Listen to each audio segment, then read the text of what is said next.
Hi friends, welcome to my channel. ನೋಡ್ತಾ ಇರ್ಬೋದು, already ಒಂದು ವಿಡಿಯೋ ಹಾಕಿದ್ದೆ. ಪಕ್ಷಿ ಅಟ್ಟದ ಮೇಲೆ ಬಿದ್ದಿತ್ತು ಅಂತ. ಅದನ್ನು ತಕ್ಕೊಂಬಂದು ಅದ್ರ ಗೂಡಿಗೆ ಬಿಡೋವರೆಗೂ ಅದಕ್ಕೊಂದು ಸೇಫ್ಟಿ ಜಾಗ ಬೇಕಲ್ಲ. ಅದಕ್ಕೋಸ್ಕರ ಅದಕ್ಕೆ ಒಂದು ಮನೆ ಥರ ಯಾವ್ದಾದ್ರು ಒಂದು ಬಾಕ್ಸ್ ಮಾಡೋಣ ಅಂತ ಐಡಿಯಾ ಮಾಡ್ಕೊಂಡಿದ್ದೀನಿ. ಹಾಗೆ ಸಿರಂಜಲ್ಲಿ ಹಾಲು ಕೊಡ್ಸೋಕ್ಕೆ ಹಾಲು ಸಹ ತಂದಿಟ್ಕೊಂಡಿದ್ದೀನಿ. ನೋಡೋಣ ಕುಡಿಯುತ್ತೆ ಹೆಂಗೋ ಗೊತ್ತಿಲ್ಲ. ನೋಡ್ತಾ ಇರ್ಬೋದು, ಒಂದು ಬಾಕ್ಸ್ ತಗೊಂಡಿದ್ದೀನಿ. ಅದ್ರ ಮೇಲೆಲ್ಲ ಫುಲ್ ಹತ್ತಿ ಇಟ್ಟಿದ್ದೀನಿ ಕೆಳಕ್ಕೆ. ಅದ್ರ ಪಕ್ಷಿ ಮಾಡೋ ಅಂಥ ಸೇಫ್ಟಿ ಕೂಡ ನಾವು ಮಾಡೋಕ್ಕಾಗಲ್ಲ. ಆದರೂ ಏನೋ ನನ್ನ ಪ್ರಯತ್ನ, ಅದು ಕೂಡಿಗೆ ತಲುಪಿಸೋವರೆಗೂ ಅಷ್ಟೇ.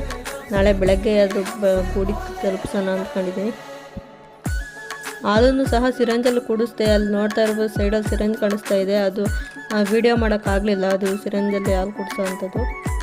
ಈ ಪಕ್ಷಿ ಇನ್ನೂ ಕಣ್ಣು ಸಹ ಬಿಟ್ಟಿಲ್ಲ. ಅಲ್ಲಿ ಮೇಲ್ಗಡೆಯಿಂದ ಗೂಡಿಂದ ಕೆಳಗೆ ಬಿದ್ದುಬಿಟ್ಟೈತೆ. ಹಾಲು ಸಹ